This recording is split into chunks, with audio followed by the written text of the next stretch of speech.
I don't know how I was able to tell Ethan his mum had gone, but I knew I had to. There was no choice. I could have palmed it off to someone else, but I'm his dad, and that's my responsibility to tell him the worst news hopefully he'll ever hear in his entire life. But you know, I remember travelling back because he'd come back from the hospital. He went in to see her twice on the final day. Never told him that she might not live. I told him she was very seriously ill.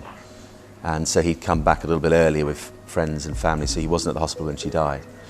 And the whole way back you're wrestling with this, how do you tell him? What words do you use? And all the way back I can remember this story of only a couple of years before we went on a holiday, and he had this little monkey that was his bedtime companion called Utu, and it just got scooped up in the laundry when they changed the beds one day and was never seen again. I think it was last heard of heading to an industrial laundrette in Athens.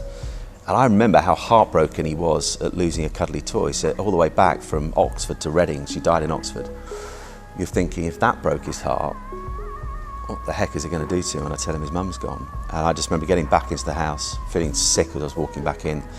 And he's playing with his cousin Thomas at the time, and I thought, don't delay, you've got to do it. So I took him upstairs on his own and sat down there and told him the news. And it's along with Gemma dying, the worst moment of my life, you know, because I literally watched his world collapse.